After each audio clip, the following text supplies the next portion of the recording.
Sir నమస్కారం sir. నమస్తే. Sir మంచు ఫ్యామిలీలో వివాదం నడుస్తున్న నేపథ్యంలో అంటే మంచు విష్ణు గారికి, మంచు మనోజ్ గారికి మధ్య ఒక యుద్ధం జరుగుతుందిగా మనం చూస్తున్నాం. మొన్న కూడా మొత్తం హడావిడి అయిపోయింది.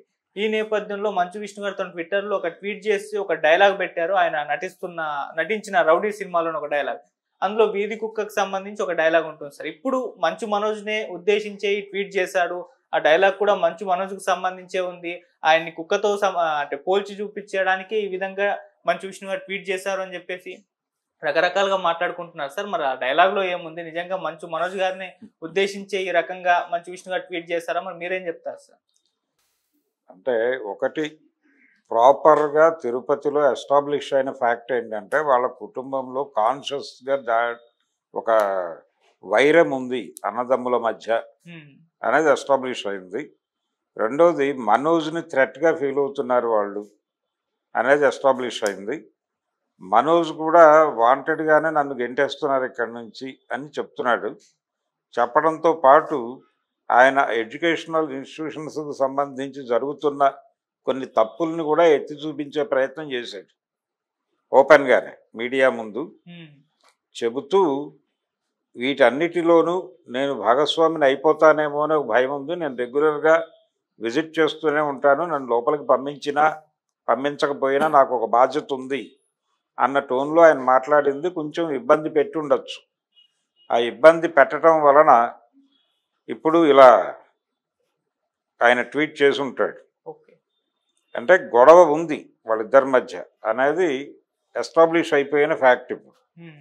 సెటిల్మెంట్ చేసుకుంటారా లేదా అనేది వారి గొడవ. నేను యుద్ధం కొనసాగిస్తాను అనే మాట ఆయన చెప్పాడు. ఇక్కడ టోటల్ వ్యవహారం చూస్తే విష్ణు కొంచెం హ్యాండిల్ ఇది బయటకి రాకుండా లోపలే ఏదో జరగాలి అన్నట్టుగా ఆయన అనుకుంటున్నాడు. అనుకుని నర్మగర్భంగానే వ్యవహరిస్తున్నాడు ఇప్పటికీ. ఇది మా ఇంటర్నల్ వ్యవహారం, బయట దయచేసి ఇందులో ఎవరు జోక్యం చేసుకోవద్దని మీడియాకి కూడా ఆయన క్లాస్ చెప్పాడు. అవును. చెప్పిన మనిషి ఇలా లీడ్ ఇస్తూ ఒక ట్వీట్ చేయటం అనేది తప్పు. హ్మ్. ఆయన వ్యూహానికి తప్పు. ఆయన చాలా జెంటిల్గా పెద్ద మనిషిలాగా ఉన్నారు. అలాగే ఉండాలి. స్ట్రాటజీ అది. యుద్ధంలో హ్మ్. జనరల్గా పెద్దవాళ్ళకి, ఇంట్లో పెద్దవాళ్ళకి పిల్లలకి జరిగే ఘర్షణలు ఇలాగే ఉంటాయి. ఇది చాలా కుటుంబాల్లో చూశాను నేను. ఓకే. అంటే బ్రదర్స్ ఎలా ఉంటారంటే, ఇప్పుడు అన్నదమ్ముల మధ్య గొడవల్లో ఫాదర్ ఉన్నాడు ఇక్కడ.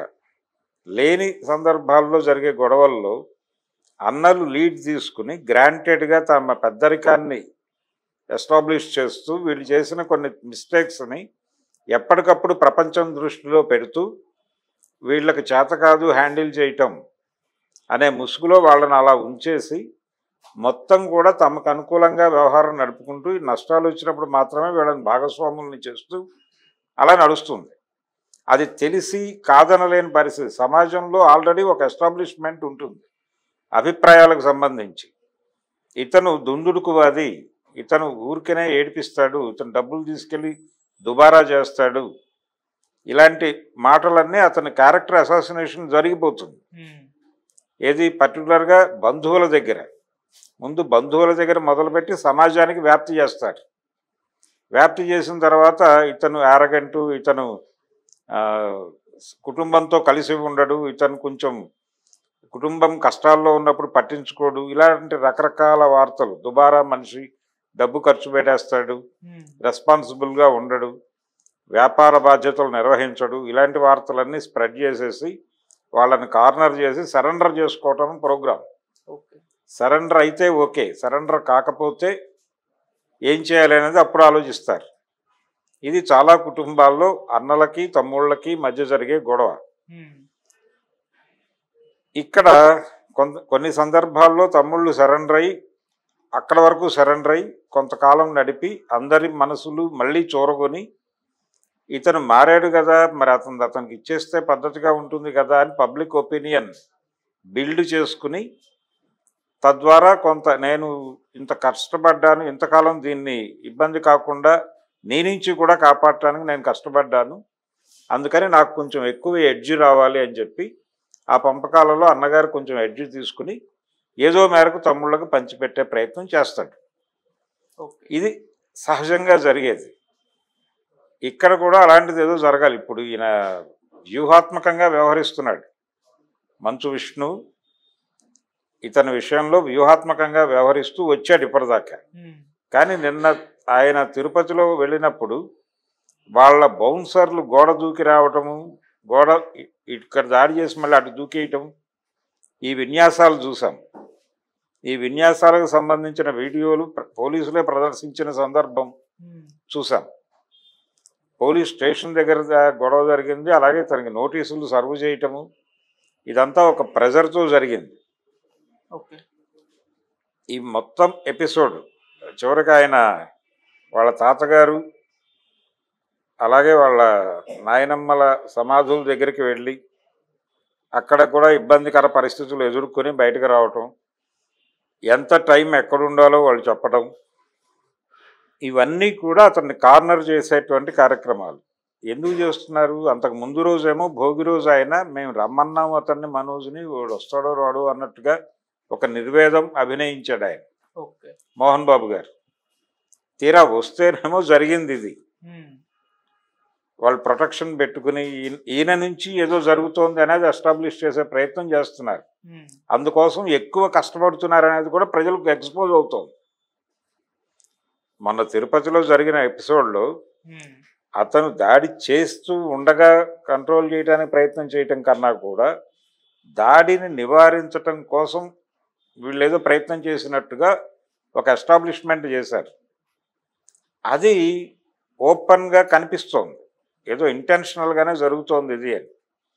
ఇప్పుడు ఈ ట్వీట్ చేయటం వలన ఇంకొంచెం ఇంటెన్షనల్గా చేస్తున్నట్టుగా ధృవీకరించబడుతోంది. ఇలాంటి ధృవీకరణలు ఇవ్వకూడదు వ్యూహాత్మక యుద్ధం చేసేవాడు. అందుకని విష్ణు గారు ఇలాంటి లీడ్స్ ఇవ్వకుండా తన వ్యూహంలో తన తమ్ముడిని కంట్రోల్ చేయడానికి ప్రయత్నం చేసుకోవటం తప్పేం కాదు. ఆయన ఎలాగూ యుద్ధం చేస్తాడు, యుద్ధం చేస్తాను అని ప్రకటించాడు. ఆ యుద్ధంలో గెలిస్తే అంటే అతను విద్యా సంస్థల్ని కాపాడుకోవడం కూడా నా ప్రధాన బాధ్యత అన్నట్టుగా మాట్లాడాడు. జరగాలంటే ఇది ఒక మాట ఆయన ఫస్ట్ అంది ఏంటంటే, నాకు ఆస్తుల కోసం కాదు ఈ ఘర్షణ, ఆత్మగౌరవం కోసం అన్నాడు. ఆత్మగౌరవం అంటే ఏం లేదు, ఈయన కూడా లింక్ అయి ఉన్నాడు ఆ ఎడ్యుకేషనల్ ఇన్స్టిట్యూషన్లో.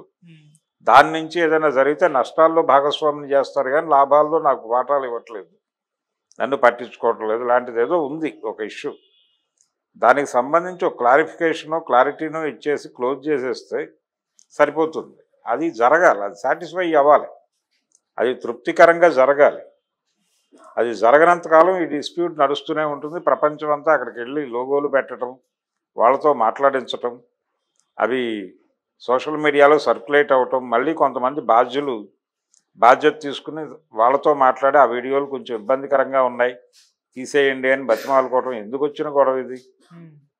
ముందే మీరు ప్రపంచాన్ని ముందుకు రాకుండా ఉండడానికి ఏం చేయాలో అది చూసుకోండి. మనోజు మొదట్లో కొంచెం పద్ధతిగానే వ్యవహరించాడు. TV9లోనో మరొక చోట వీళ్ళు మొదటిసారిగా మంచు విష్ణు మనుషులు తన మనుషుల మీద దాడి చేశారు అని చెప్తూ ఒక వీడియో పోస్ట్ చేశాడు ఆయన. ఆ రోజు అంకురార్పణ. అది నేనేదో చేశాను, మీరు అనవసరంగా దాన్ని రచ్చ చేశారు, మీడియా మా జీవితాల్లోకి వచ్చేస్తుంది అని మనోజ్ మాట్లాడాడు మొదటి ఇన్సిడెంట్ అప్పుడు. ఇప్పుడు ఆయనే మీడియాని పిలిచి మాట్లాడుతున్నాడు. ఈ స్థాయికి అతన్ని తీసుకెళ్ళింది ఎవరు అనేది ఆలోచిస్తే మంచు విష్ణు క్యారెక్టర్ ఓపెన్ అవుతుంది కదా.